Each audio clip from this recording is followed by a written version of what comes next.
හොඳයි. විරාමයෙන් අනතුරුව අපි කතා බහ කරන්න සූදානමින් ඉන්නේ අපි හැමෝටම පොදුවේ තියෙන රෝග තත්ත්වයක් පිළිබඳව. දැන් ગેස්ට්‍රයිටිස් රෝග තත්ත්වය පිළිබඳව තමයි අපි කතා කරන්න සූදානමින් ඉන්නේ. දැන් සමහර වෙලාවට අපේ පපුවත් එක්ක බඩදැවිල්ලක් ඇති වෙනවා. අපි හිතනවා කෑම වෙලාවට ගත්තේ නැතුනම තමයි අපිට මේ තත්ත්වෙ එන්නේ කියලා. සමහර වෙලාවට බෙහෙත් සැරකට වෙන්නත් පුළුවන්.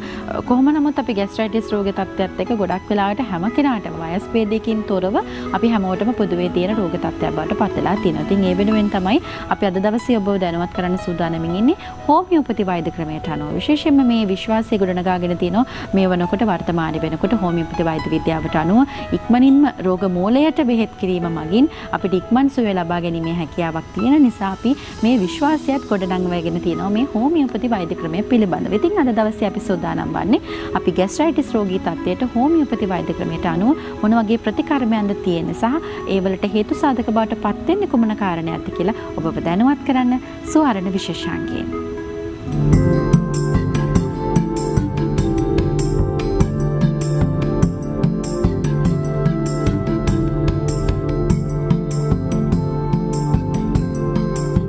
සුවර්ණ විශේෂාංගයේ තුලින් අපි සති ගණනාවක් පුරාවටම ඔබ දැනුවත් කරනවා මේ හෝමියෝපති වෛද්‍ය ක්‍රමය පිළිබඳ. ඒ වෙනුවෙන් අපත් සමග සුපුරුදු පරිදි අද දවසේදීත් වෛද්‍යතුමිය එකතු වෙනවා. හෝමියෝපති වෛද්‍ය අනුෂා හේමකුමාර වෛද්‍යතුමිය ඔබට මේ උපදෙස් ලබා දෙන්න. අයිබෝන් වෛද්‍යතුමිය සුබ දැසනක්. වෛද්‍යතුමිය සම්බන්ධ වෙලා ඉන්නේ හැමදාමත් වගේ හෝමියෝපති වෛද්‍ය ක්‍රමයට අනුව නිසි ප්‍රතිකර්මයන් පිළිබඳව ඔබ දැනුවත් කරන්න. අද අපි කතා කරන්නේ ગેස්ට්‍රයිටිස් රෝගී තත්ත්වය පිළිබඳ. වෛද්‍යතුමියනි දැන් අපි කතා කරනවා අපි නිසි වෙලාවට ආහාර ගත්තේ නැතුනම තමයි ગેස්ට්‍රයිටිස් රෝගය ඇති වෙන්නේ කියලා අපි දන්න කාරණයක් බවට පත් වෙනවා. නමුත් අපි හෝමියෝපති වෛද්‍ය විද්‍යාවත් එක්ක සම්බන්ධ වෙලා කතා කරන නිසා කතා කරමු ગેස්ට්‍රයිටිස් රෝගය ඇතිවීමට බලපාන විවිධ ආකාරයේ හේතු සාධකයන් තියෙනවද? මොන වගේ හේතු සාධකයන්ද ඒ කියලා අපි කතාව ආරම්භ කරමු. ඉස්සෙල්ලාම අපි බලන්න ඕනේ ગેස්ට්‍රයිටිස් කියන එක අපේ ශරීරයේ කොතනද ඇති වෙන්නේ කියන එක. අපේ ආහාර ජීර්ණ පද්ධතිය තමයි මේකට ප්‍රධානම අපිට වැදගත් වෙන්නේ.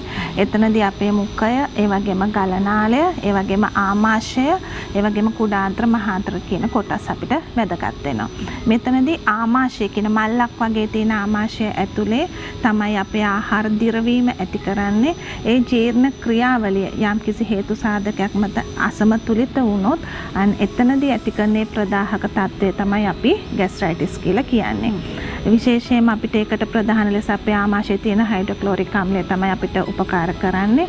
ඒ වගේම හේතු සාධක ගොඩක් බොහොමයක් තියෙන. එතනින් ප්‍රධාන ලෙස අපි ගත්තොත් ආහාර දිරවීමක් අපි පටන් ගන්න අපි ඉස්සලා මුඛයෙන් ගන්න ආහාර. මේ ආහාර අපේ කාර්යබහුල ජීවිතයත් එක්ක අපි කියන්නේ එකපාරට කටට දෙකට ගිලලා වගේ කරලා අපි දුවනවා. මෙතනදී ආහාර දිරවීම ඒ කියන්නේ සියුම් ලෙස සපලා අපි කෑම නොකෑම නිසා එතනදී ආහාර දිරවීමට බාධාවක් ඇති කරනවා. එතනදී අපිට ગેස්ට්‍රයිටිස් තත්ත්වය ඇති කරන්න පුළුවන්. ඒ වගේම අපි පුරුදු වෙලා තියෙනවා කෑම කනකොට කටවල් දෙකක් කනවා ආයි වතුර ටිකක් බොනවා ආයි කටවල් දෙකක් කනවා ඒ වගේ වතුර බිබී කන අයට මෙන්න මේ තත්ත්වය ગેස්ට්‍රයිටිස් කියන තත්ත්වය ඇති කරන්න හේතු සාධකයක් වෙන්නේ අපි ඒ කියන්නේ ආමාශය ආහාර වලටදී ආමාශය අපේ වතුර වලින් පිරෙන්න යනකොට ඒ අවස්ථාවේදී අපේ ඒ කියන්නේ ඒ තියෙන ආමාශයත් ඒ වගේම ගලනාලයත් අතර තියෙන කපාටයක් කියලා එකක් අපේ ඒ කපාටේ විවෘත වීමත් එක්ක අර ආමාශයේ තියෙන හයිඩ්‍රොක්ලෝරික් ආම්ලය ඒ ගලනාලය දෙසට ගමන් කරන්න යනවා. මෙතනදී ඒ නිසා ඒ ගලනාලය ආශ්‍රිතව අපිට තුවාල ඇතිවීමක් වගේ ඇති කරනවා. මේ නිසා නිතර වතුර බොන අයට අපේ ગેස්ට්‍රයිටිස් තත්ත්වය ඇති වෙන්න පුළුවන්.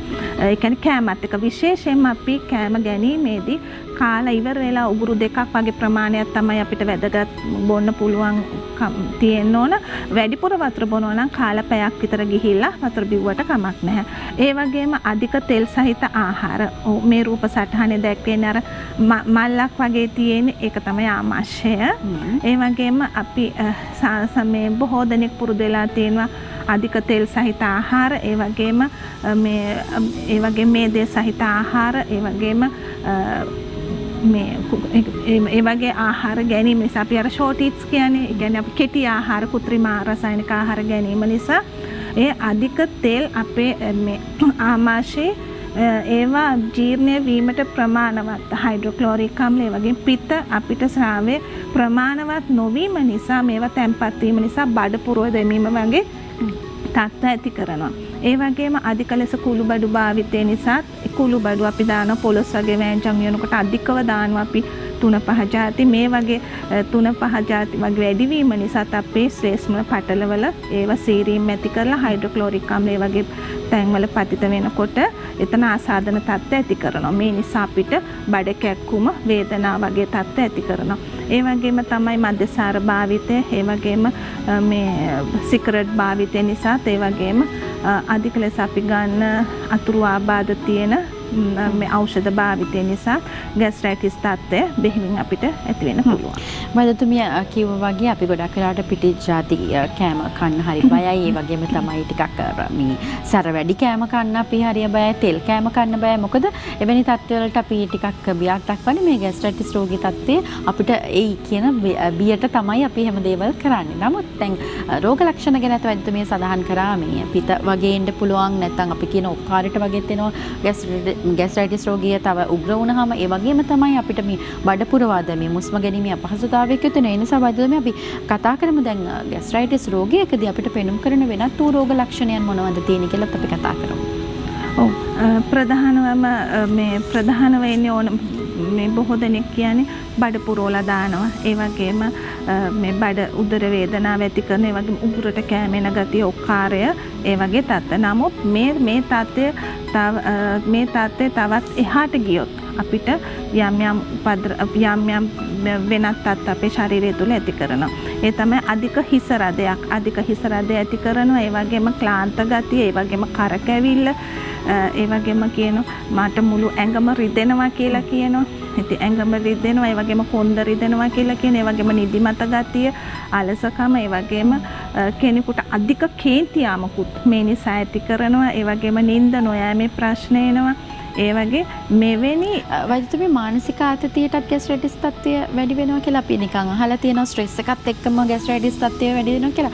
ඒකෙත් යම් ඇත්තක් තියෙනවද කොහොමද? අනිවාර්යයෙන්ම තියෙනවා. මානසික ආතතියක් ඇති වෙන කෙනෙක්ගේ එයාගේ සිතුවිලි වෙනස්කමක් ඇති කරනවා. ඒ වගේම එයාගේ හැසිරීම් රටාවේ වෙනසක් ඇති කරනවා. ඒ වගේම අපේ මොළය සම්බන්ධ අපේ මොළය කෙලින්ම ආමාශයත් එක්ක අපේ ස්නායු සම්බන්ධතාවයක් තියෙනවා. එවැනි අයගේ මේ මානසික ආතතිය නිසා මෙවැනි තත්ත්ව නිසා මෙවැනි එයාගේ ඒ කියන්නේ මෙහෙමනේ දැන් මානසික ආතතිය තියෙන කෙනාට අධිකව කන්න හිතෙනවා. එයා අධික ඒ කියන්නේ කෑම සැරින් සැරේට ගන්න ඕනේ. ඒ වගේම ඒ කන ප්‍රමාණයත් වැඩි. ඒ වගේම දැන් තෙල් සහිත ආහාර, පිෂ්ඨය සහිත සමහර අය බිස්කට් වැඩිපුර කනවා, චොකලට් බිස්කට් කනවා. මෙවැනි තත්ත්ව නිසා අපේ ආමාශයේ නිපදවන ඒ කියන්නේ හයිඩ්‍රොක්ලෝරික් අම්ලය වැඩි වෙනවා. ඒ වගේම ඒ නිසා නිපදවන එන්සයිම් එකක් තමයි ගැස්ට්‍රින් කියන හෝමෝනය. මේ හෝමෝන් එක අපේ අග්න්‍යාශයේ ගැටිති වගේ දෙයක් සෑදෙන්න අපිට මේ සෑදෙන්න ඒක උපකාර කරන. ඒ වගේම ඒ තුලින් අර හයිඩ්‍රොක්ලෝරික් ආම්ලයත් වැඩියෙන් ස්‍රාවය වීම නිසා මානසික ආතතිය තියෙන කෙනාගේ ગેස්ට්‍රයිටිස් තත්ත්වය වඩා වැඩි අනික් අයටත් වඩා. හොඳයි.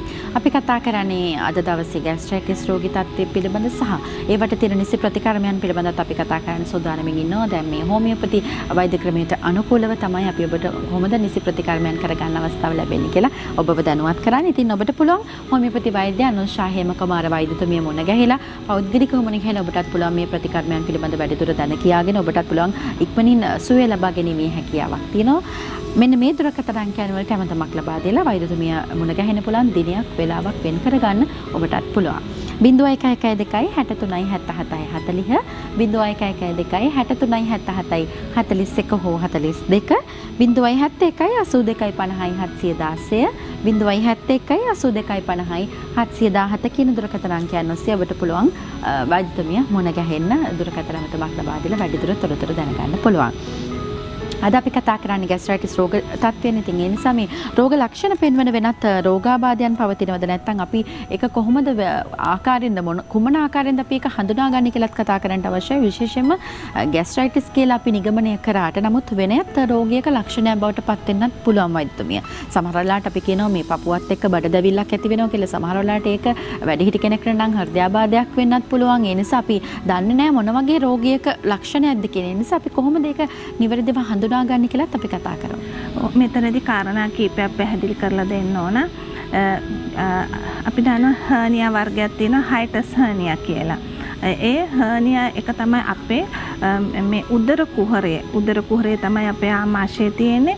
උදර කුහරයේ තියෙන උදර කුහරයත් අපේ උර kuharayat මේක වෙන් කරන්නේ අපේ මහා ප්‍රාචීරය කියලා මේ මාංශ පේශියකින්.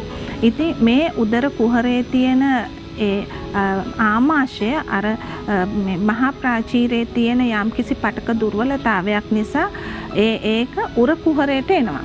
මේ උර කුහරයට එම අපි කියන එක හයිටස් හර්නියා කියලා.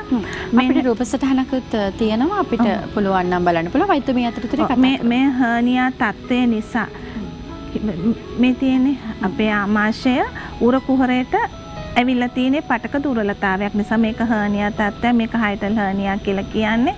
ඉතින් මෙවැනි තත්ත්වයකදී ඇති වෙනවා අපේ මේ උගුරට නිකන් එනවා වගේ දැනෙනවා. ඒ වගේම උගුරට මේ කෑම කෑවත් උගුරට එනවා වගේ දැනෙනවා. ඒ වගේම නිකන් උගුර පැටලෙන ගතියක් දැනෙනවා. ඒ වගේම අපේ මේ පපුව සමහරක් අය හිතනවා හાર્ට් එකේ එන වේදනාවක් කියලා. නමුත් පපුව රිදෙන ගතියක් ඇති කරන, ඒ වගේම පපුව දැවිල්ල ඇති කරනවා. ඒ වගේම කෑම කෑවයින් පස්සේ හුස්ම ගැනීමේ අපහසුතාවයක් ඇති කරනවා. ඒ වගේම බඩ පුරවලා දාන ගතියක් ඇති කරනවා. ඒ වගේ මේ හර්නියා තත්ත්වෙදී අපිට අර ગેස්ට්‍රයිටිස් සිම්ප්ටම්ස්ම තමයි අපිට දෙන්නේ. ඒ වගේම මේ රූප සටහනේ පෙන්වන්නේ අපේ අක්මාවේ තෙල්, ඒ කියන්නේ අධික ලෙස අපි දැන් පුරුදු වෙලා තියෙනවා. අපි ඒ කියන්නේ අධික ලෙස මේදේ සහිත ආහාර ගන්නයිට, ඒ වගේම තෙල් සහිත ආහාර ගන්නයිට, ඒ වගේම ඇල්කොහොල් භාවිතා කරන අයට, ඒ වගේම වැඩි ව්‍යායාම් නොකරන අයට බලපාන එක තමයි අක්මාවේ තෙල් තැන්පත් වීම. මේවැනි එකිනෙකට අපි කියන ෆැටි ලිවර් කියලා. මේ ෆැටි ලිවර් තියෙන කට්ටියටත් ඒක දකුණු පැත්තේ යාලගේ බරගතියක් දැනෙනවා. ඒ වගේම වේදනාකාරී තත්ත්වයක් දැනෙනවා. ඒ වගේම මෙවැනි අයටත් කෑම උඩට එන ගතිය, ඒ කියන්නේ මේ බඩපපුව දැවිල්ල ගතිය, ඒ වගේම මේ අර උදරේ නිකන් බඩ පුරවලා දාන ගතිය, පිම්බිලා වගේ ස්වභාවය ગેස්ට්‍රයිටිස් සිම්ප්ටම්ස්ම මෙවැනි අයටත් ඇති කරනවා. ඒ වගේම තව කාරණයක් තමයි පිත්තාශය. පිත්තාශය ගලක් වෛද්‍යතුමී අපි පිත්තාශය ගැන කතා කරමු. අපිට අවසර ලබා දෙන්න. අපි ඉක්මනින් වෙලාව බලලා නැවතත් එකතු වෙමු.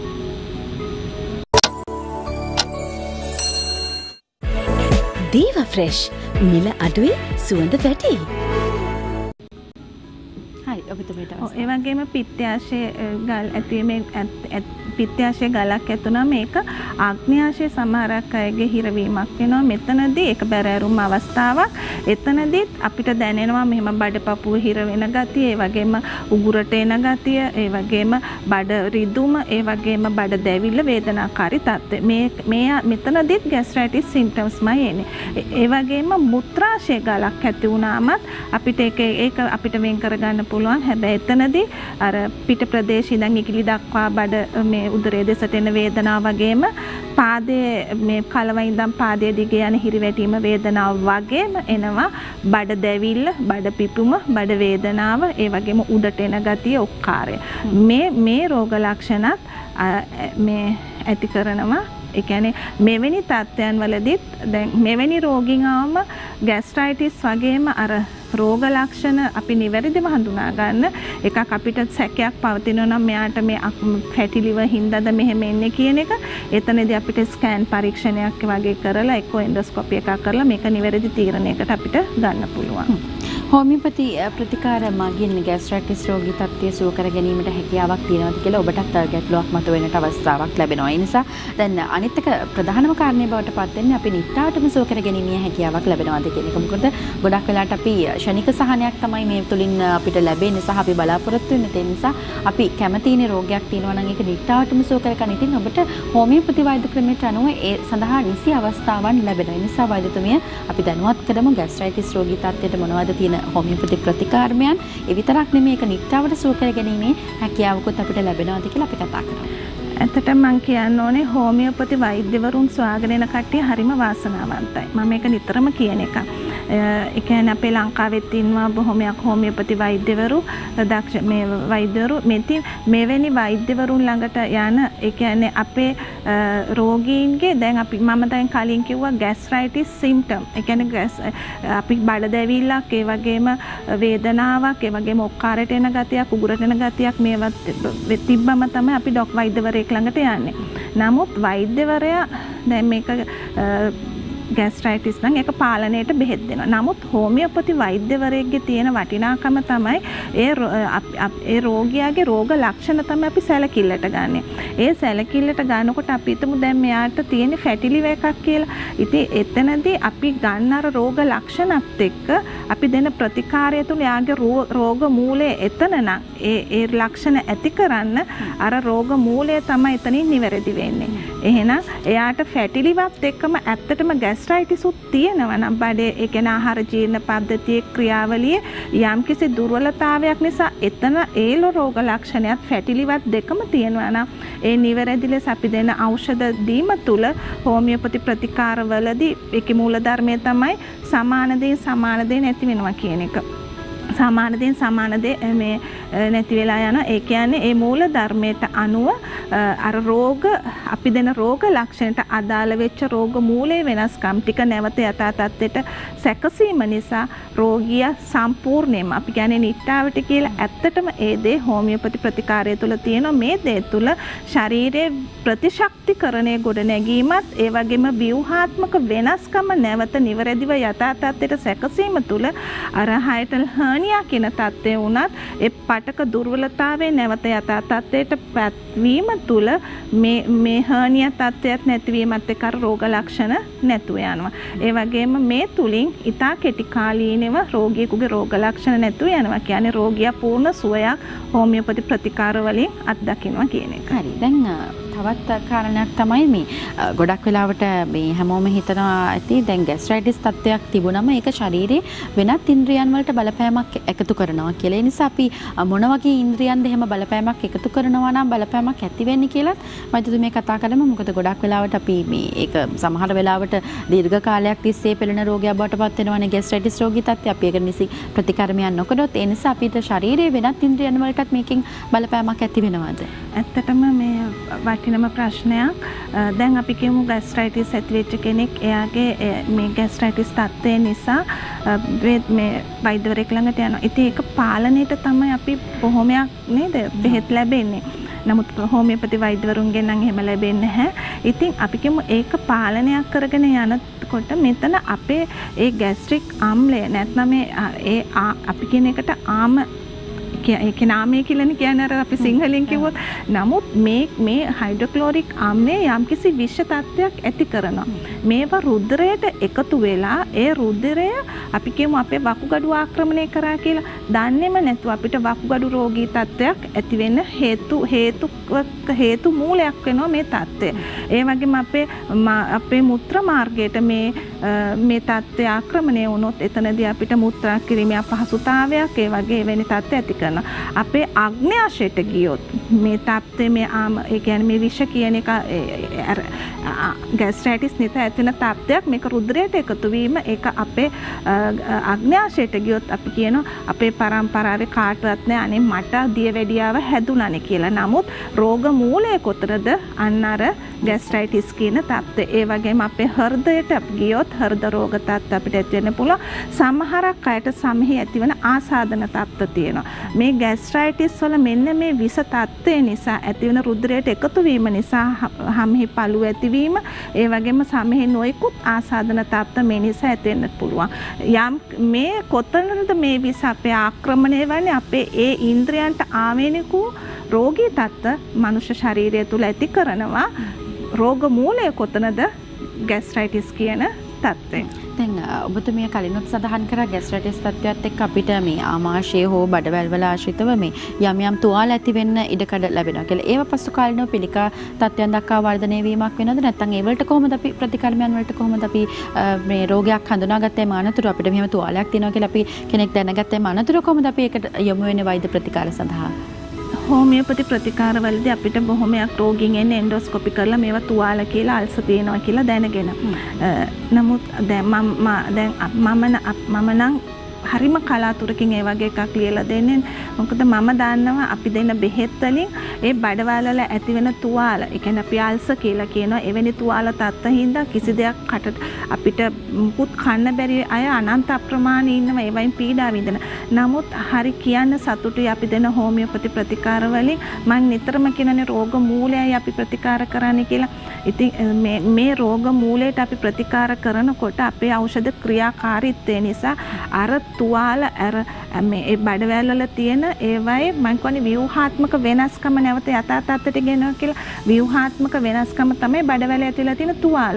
ඉතින් මේ තුවාල ඇතුළාන්තෙම සුවවීමක් ඇති කරනවා. ඒ වගේම ඒ නිසා ඇතිවෙච්ච දැවිල්ල ගතිය ඒ ප්‍රදාහක තත්ත්වය නිසා එනේ බඩ පිපුම මෙවැනි තත්ත්වය ඇතුළාන්තෙම සම්පූර්ණයෙන්ම ප්‍රතිශක්තිකරණය ගොඩනැගීමත් එක්ක නැවත යථා තත්ත්වයට පත් කරනවා. මේ හෝමියෝපති ප්‍රතිකාර තුල පාලනයක් නෙවෙයි පූර්ණ සුවයක් තමයි ඕනම රෝගියෙකුට කෙටි කාලයක් තුල මේ තුලින් ලබන්න පුළුවන්. හරි අපිට අවසාන ප්‍රශ්නයට යොමු වෙන්න පුළුවන් වෛද්‍යමිය ලැබෙන කාල වේලාවත් එක්ක දැන් ગેස්ට්‍රයිටිස් රෝගියෙක් නම් මොන වගේ ආහාර වලින්ද පරිස්සම් වෙන්නට අවශ්‍ය වෙන්නේ කියලාත් අපි කතා කරන්නට ඕන. විශේෂයෙන්ම දැන් කුඩා දරුවන්ටත් මේ රෝග තත්ත්වය තියෙන නිසා අපි මේ හැමෝම මූලික කරගෙන කතා කරමු. විශේෂයෙන් අපි කතා කරනවා පිෂ්ඨ අධික ආහාර කන්න එපා, තෙල් සහිත ආහාර කන්න එපා. අපි කතාවට කියනවා මේ මිටිකිරි වලින් අපිස්සු ආහාර කන්න එපා, දියකිරි පමණක් භාවිතා කරලා ආහාර කන්න කියලා. ඉතින් මේ තෙල් සහිත ආහාර වලට තමයි මම හිතන්නේ හැමදේම පොදුවේ ගන්න. ඒ නිසා අපි මිරිස් වැඩියෙන් තියෙන ආහාර කන්න එපා කියලා මෙවැනි ක්‍රමත් එක්කනේ අපි උපදෙස් ලබා දෙන. ඒ නිසා අපි කතා කරමු මොන වගේ ආහාර පිළිවෙතකටද අපි යොමු වෙන්නට අවශ්‍ය වෙන්නේ ગેස්ට්‍රයිටිස් රෝගියෙක් නම් කියලා අපි කතා කරමු. ඔව් පළවෙනි කාරණාව තමයි තෙල් සහිත ආහාර, පිෂ්ඨ අධික ආහාර, ඒ වගේ මේද අධික ආහාර වලින් අපි වළකින්න ඕන. මෙවැනි ආහාර අපි අධිකව ආහාර මාර්ගයට දැමීම තුළ ඒ කියන්නේ අර මේ නිපදවන මේ එන්සයිම්ස් ඒ වගේම ඒ ක්‍රියාවලියට ඒව ප්‍රමාණවත් නොවීම නිසා ඒවා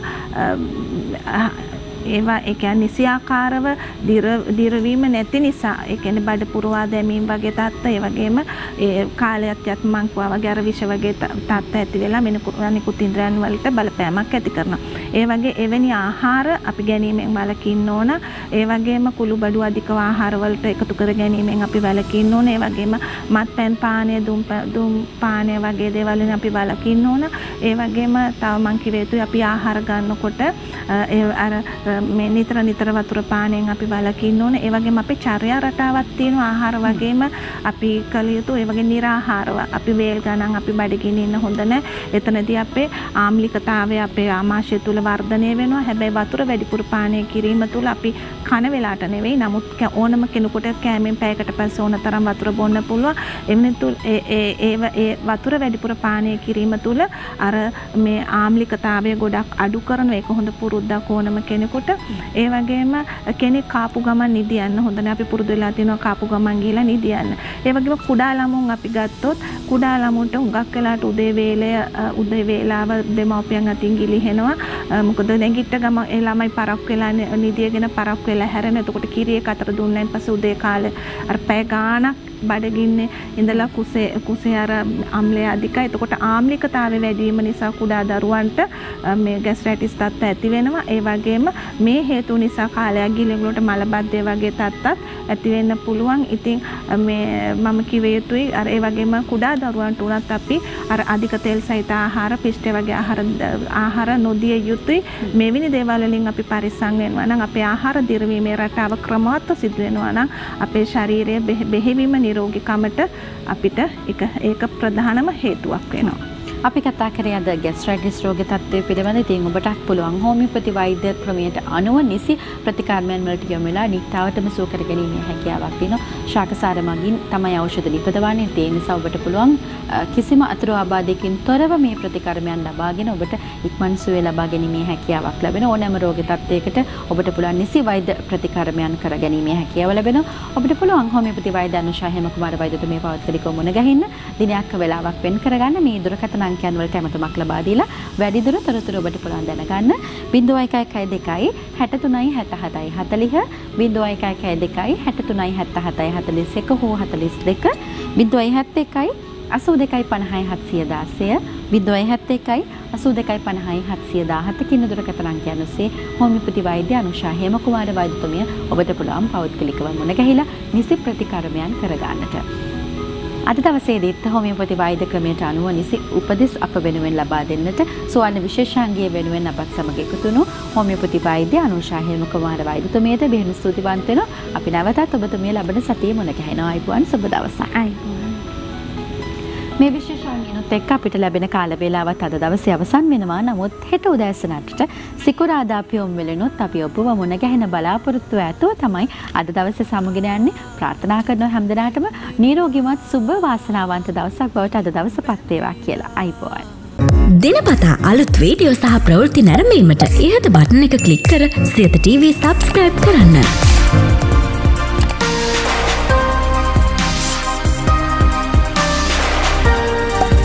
අලුත් වීඩියෝ ගැන මුලින්ම දැනගන්න මෙම සීනුව ක්ලික් කරන්න.